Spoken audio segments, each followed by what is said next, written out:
Breaking news, rave party case में बड़ा खुलासा। नोएडा से बड़ी खबर आ रही है। एल्विश यादव से जुड़े रेव पार्टी के मामले में बड़ा खुलासा हुआ है। नोएडा पुलिस ने जो सैंपल जयपुर एफएसएल में जांच के लिए भेजे, उसकी रिपोर्ट में कोबरा करैट प्रजाति के सांपों का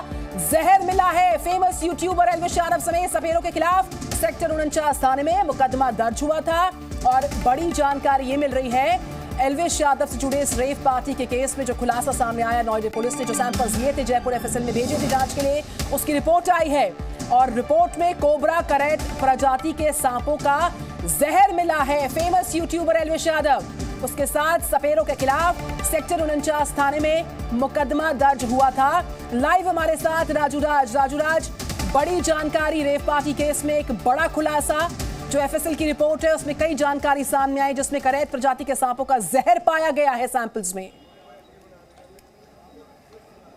देखिए, निश्चित तौर पर ओटीटी विजेता एल्विश यादव की मुश्किलें लगातार अब बढ़ती जा रही है, क्योंकि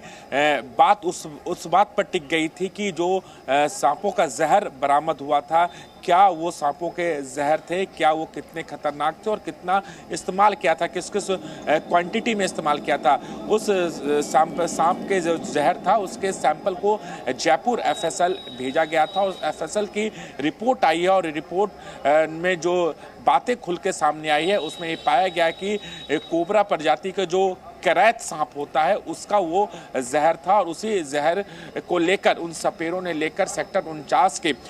जो बैंक्वेट हॉल है वहाँ पर ले गए थे और वहाँ पर इनकी डील होनी थी और उसी को लेकर नोएडा पुलिस और पीएफए जो संगठन है पीपुल्स फॉर एनिमल के लिए, उनके द्वारा ट्रैप किया गया था। उन सपेरों को गिरफ्तार किया गया था और उसके बाद सांपों के जहर को जांच के लिए एफएसएल जयपुर भेजा गया था। उसकी रिपोर्ट अब आई है और रिपोर्ट में जो चीज़ें खुलासा हुआ, निश्चित तौर पर अब एल्विश यादव की मुश्किलें बढ़ा सकती है। इस बीच जब इस पूरे मामले की जांच चल रही थी तो उस जांच के दौरान एल्विश यादव सिर्फ एक बार ही नोएडा पुलिस की जांच में शामिल हुए और कई बार नोएडा पुलिस ने उन्हें समन भेजा था, लेकिन वो वहाँ पर नहीं पहुँचे थे और कई बार अपने बीमारी का बहाना दिया, तबीयत खराब होने का बहाना दिया था। लेकिन अब जिस तरीके से जो रिपोर्ट आई है, रिपोर्ट के बाद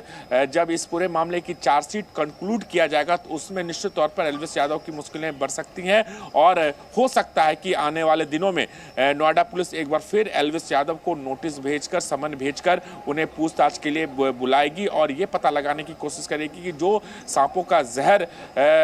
का जो कारोबार हो रहा था, जो रेव पार्टी में इस्तेमाल हो रहा था, उसे लेकर अब जो एफएसएल रिपोर्ट है उसे लेकर अब पूछताछ संभव है। लेकिन फिलहाल जो खुलासा हुआ एफएसएल रिपोर्ट में उसमें साफ तौर पर यह पता चलता है कि कोबरा के करैत प्रजाति के सांपों का जहर था और अब एक बार फिर से जिन सपेरे को जमानत मिली है उनसे भी एक बार फिर से पूछताछ हो सकती है। तो अब कुल मिला के आप कह सकते हैं कि एल्विश यादव की मुश्किलें एक बार फिर से बढ़ सकती है इस पूरे मामले को लेकर। राजू